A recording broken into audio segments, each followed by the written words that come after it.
Mark Johnson from Loyalty 360. Hope everyone's happy, safe, and well. Thank you for joining today's Loyalty Live. We have the pleasure of speaking with Adhish Kulkarni, who is Senior Vice President of a very interesting organization in the UK called Evolving Systems. They run different types of customer loyalty, customer experience, and more importantly, customer engagement programs. So thank you very much for taking the time to talk with us today. How are you? I'm doing well. Thanks for having me, Mark. Pleasure to be here. Absolutely. It'd be great to have a little background on you, kind of what you do, your history, and your role within Evolving Systems. Yeah, absolutely. So I've been with Evolving Systems since 2017, and prior to that, I used to run a company called Lumada, which was a specialist in the mobile marketing and digital marketing space. And then we built some technology. We got acquired by Evolving Systems. And since 2017, we've really been part of the Evolving family. And Evolving Systems has a suite of different products that we bring in for an end-to-end customer lifecycle offering. And that's products and services from acquisition, retention, and monetization for customers. And I run one of the divisions. I run the division that takes care of customer monetization and retention. Okay. So when you look at kind of Evolving Systems, obviously you have a unique background. Can you tell us about kind of how the company came into being? Yeah, I mean, Evolving Systems has been around for a number of years. And one of the early elements of what Evolving Systems brought to the table was the ability to activate customers on telco networks. So at the heart of our business, we work quite a bit with the telecom sector. We work with mobile operators, fixed line operators. And where the company originally began looking at activation of customers, the vision for the company was to try and control and support our customers across the entire life cycle. And so, we knew that there was a lot of value in the data and being able to leverage that data and provide a suite of services for customers. And we've been working with telcos, since the late 80s, early 90s, but more recently in the form of customer retention and digital engagement. Okay, great. One of the things we love to do is get a little more personal with the people we interview. So we'd love to have maybe a fun fact about you, something you enjoy doing. We've had people that were, put at the foot of a church for adoption when they were 2 days old. People like to do deep sea fishing and kind of backwoods skiing. Maybe is there something that's fun about what you do and what you have a passion for? Yeah, well, it's interesting you asked that, Mark, because unfortunately, as you know, we're in the middle of a pandemic because I love traveling. And that's something that I haven't been able to do for close to a year and a little bit. But, early part of my life, I think I've now lived in over a dozen countries. Okay. And, that's been in Europe, Asia Pacific, the Middle East, the US, the UK, continental Europe. So I have quite a varied background, a bit of a nomad, but it works really well within the context of Evolving because our footprint is in 60 plus countries. And so with, whether it's for work or pleasure, I end up getting to some pretty exotic places around the world. Okay, that's great. One of the things we love to understand is how you define customer loyalty. What does customer loyalty mean to you, to your organization, and more importantly, to the brands that you're helping, in their customer loyalty journeys? It's a great question. So for us, customer loyalty is really an outcome or a result of a set of actions that a brand may take when engaging with their customers. And I think, it starts with a product or a service, a value proposition that customers enjoy, like to purchase and use. But that's just the beginning of the journey from our perspective. People are emotional, people are human, and they love to be recognized. And as a brand, I think it's really important to try and build advocates and ambassadors. So for us, customer loyalty is really about taking all of these touch points and experiences that customers have with our customers, with our brands, and trying to build customer recognition, the opportunity to reward customers and to say thank you, and really to sort of build that emotional connection, that trusted relationship, which then I think translates into satisfaction and loyalty. So for us, loyalty is really the end result of a set of actions that that I think the brand needs to take from the very beginning of the customer journey all the way through the life cycle. Okay. Can you talk to us about what you think the biggest challenge or opportunity that you see pertaining to customer loyalty is? Wow. So, I think we're in the middle of a seismic shift in terms of what companies and brands are doing at the moment with customer loyalty, and part of it is because we're in the midst of digital disruption. I think the pandemic has taken those trends and accelerated them significantly. But consumers are moving online. Online, they have entirely different personas in some sense. They have many new channels which they're engaging with brands. Suddenly, there's a whole world of influencers that play a huge role in driving, consumer interest and brand advocacy. So we're seeing a lot of digital trends essentially bring forward a number of challenges, and those challenges involve the fact that there's fragmentation of channels to communicate with consumers. Right. And consumers, in one sense, are, I would say, a little bit more demanding and to a certain extent disloyal in the sense that they're very happy to go online and explore and find new avenues, new products, new services. So suddenly it's become a lot harder for brands to engage and hold on to their customers unless they're very savvy about these new digital opportunities. And that's the other side of the coin. The challenge that brings to the table for traditional brands is equally the opportunity that it brings to the table as well. And so I think customer loyalty is changing, and it's I think becoming much more democratic in the way that it's more available. And the fact that brands are now engaging online as well as offline means there's new opportunities for disruptors to come in. So we're in an age of disruption, Mark, right now. And I think that's both a challenge and an opportunity in redefining those relationships. Absolutely. One of the things that we see is a clarion call from brands. We have hundreds of members on the brand side, and they want simplicity, right? There's so many technologies out there. Some of the processes are very arcane and complex. And what strategies do you recommend to brands to elevate their customer experience processes? So yeah, I think you've hit upon it. I mean, for us, the foundation of a great customer experience is being able to offer it seamlessly across all of the different touch points and channels. So one of the big challenges is, how do you make sure your data is centralized and easily accessible to use to really make decisions around contextual marketing, around relevance, and around engaging customers in the right way on the right channel. So one part is bringing all of that data into a place that you can use it, and then the other part is orchestrating across all of these fragmented channels. Being able to talk to you, Mark, when you're on a bus or when you're driving a car or when you're in front of your television or your laptop. Each of those opportunities is a different touch point, which requires a different set of decisions in order to really present that to you.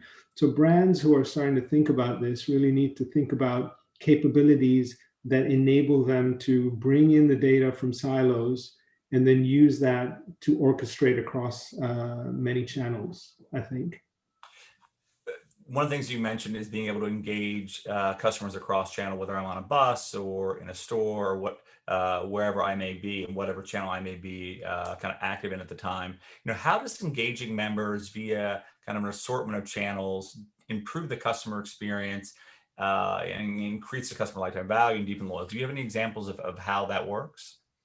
Yeah, absolutely. I mean, we have a number of programs that we run all over the world. And, for example, we run a program in the Asia Pacific region. And, in markets in APAC, the way that content is consumed, the times around when people consume it are very different than what we see in other markets like in the UK or in the US. And part of that is if you look at some basic facts like internet penetration, the ability to have rich app experiences, These are all very disparate and very different depending on which market you're in. And so when we think about engaging with a customer in Malaysia, for example, we need to really think through the different customer journeys that that involves, and the fact that they'll be using different devices, different screens, different times of day. Those devices may have the capabilities to have a rich digital experience, and in some cases they won't. And so if we're just applying one size fits all, there's a great chance that we miss out in terms of really addressing people in the right way for that device. And in fact, we've built for a customer in Bangladesh a particular capability that allows them to automatically orchestrate a specific kind of offer or a specific kind of reward, depending on which channel people are coming to us in. And that happens, at scale. So in the millions of transactions per second. And, we're actually honing in on the fact that you're on that device in that particular environment. So we try and make it very contextual. And contextual marketing, I think, is really what helps to further make the experience relevant and personal. And I think that's really important when building that relationship. Okay. Gamification is something that's been around for a while. It was very hot probably 3 or 4 years ago, took a lull a little bit.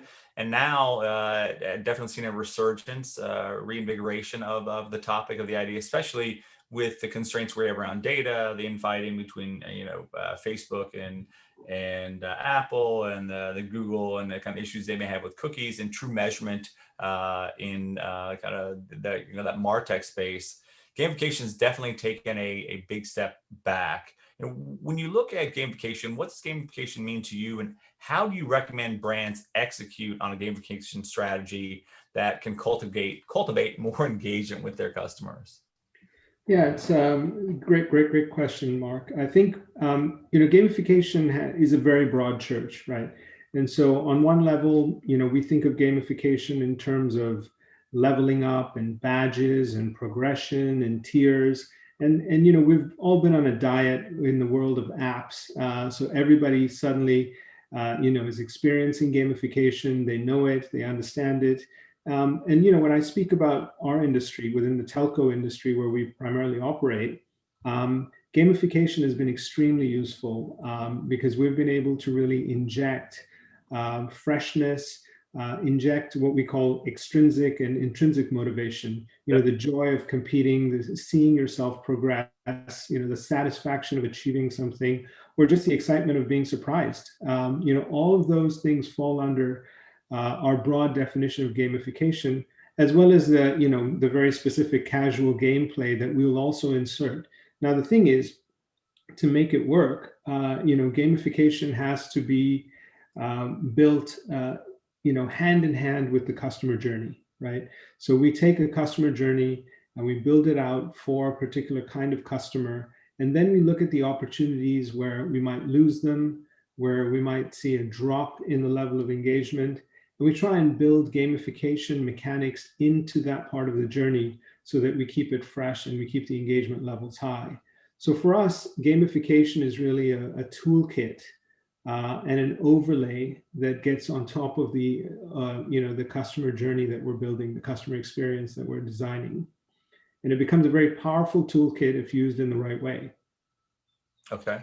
When you look at using gamification to get more data, that zero-party data, that actionable data, which is definitely a trend that we see a greater interest in, and where brands are going, especially to optimize their customer loyalty efforts.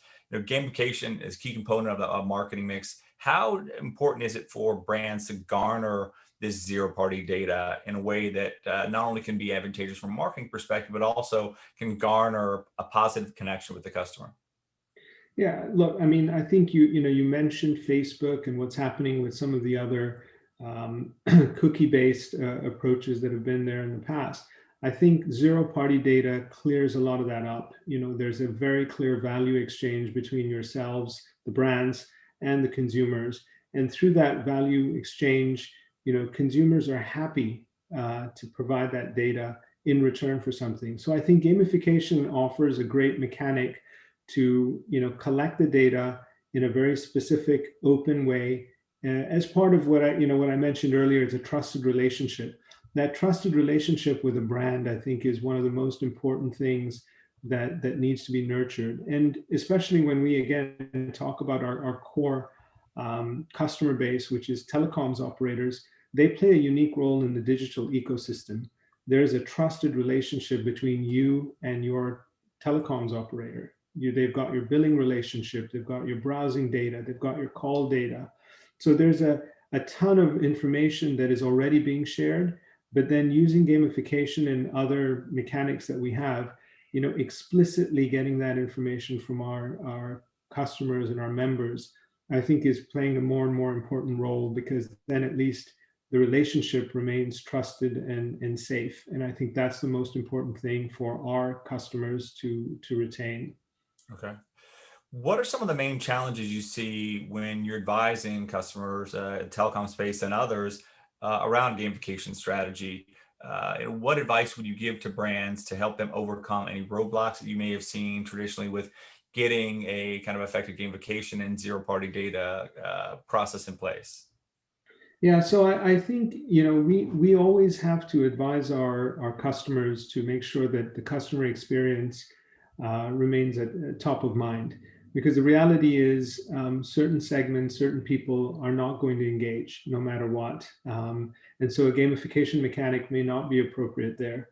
And so it's this balance of trying to bring gamification to keep the engagement fresh while potentially collecting some data along the way in a fun and positive way, but just to weigh that up against intrusiveness, and to weigh that up against trying to balance with different segments and where their interests lie. Also, Mark, I mean, for us, gamification becomes a real challenge depending on what market we're operating in. So when you're just operating on an SMS market in the middle of Africa, it's much more difficult than when you're looking at an app experience in Western Europe. So we need to adapt our approach to what gamification means as well. And so for us, it's a kind of discussion, an iterative discussion with our partners on the marketing teams to try and find a balance between collecting the data, keeping it engaging, but at the same time trying to open it up to a broad part of the base. Okay, great. What do you think the next big technology process or idea is for customer loyalty, customer experience? What do you think it's that idea that brands should be focusing on today? So, look, I mean, we've talked about a number of different trends that are currently driving all kinds of innovation in our space, right? So we talked, a little bit about the digital disruption, the move to the cloud, the rise of social media, AI and machine learning coming into play. All of these things, I think, have lowered the barriers for people to launch loyalty initiatives and engagement initiatives. So I think of it like the democratization a little bit of loyalty. And one outcome, I think, of this, as brands move more and more online and into the cloud, so to speak, are connected ecosystems. So if you ask me, in 2-3 years, what trend will we see? I think you'll see more and more brands, excuse me, collaborating together and bringing their loyalty programs closer together so that consumers have a broader set of rewards and incentives that they can engage with. And, if you say, is this a coalition program? I don't think I mean coalition in the traditional sense of the word, but something much more democratic and organic, almost a headless loyalty where brands slowly sort of come together, gravitate closer together, and end up working together as groups. And I think we'll see more and more of that as loyalty becomes more prevalent. Yeah, that's probably the number one thing we see from our brand membership. We actually have a kind of a partnership community that we actually facilitate, whether it's introductions from a Sephora to American Eagle or American Eagle to an IHG Exactly. hotels. There is an interest, and it's definitely not in a coalition perspective. It's going to be very, very dynamic. So maybe one-off, so they may have kind of alliances between 3 or 4 or 5. But I think the challenge is how brands can facilitate that in a way where you have kind of alignment between the customers and alignment between the brands and the kind of the value proposition they're giving. But partnership strategies are very, very germane right now. So it's interesting to hear that you see that as well. So it's good. Well, Great. I think it was a pleasure talking with you, Adhish. It was great learning more about evolving systems, what you guys do in the telecom space, and your unique approach to gamification. Very interesting to hear, and look forward to hearing more from you in 2021. And thank you very much. Pleasure. Thanks for having me, Mark. It was Absolutely. great to speak to you. And thanks everyone for listening, and join us back this Friday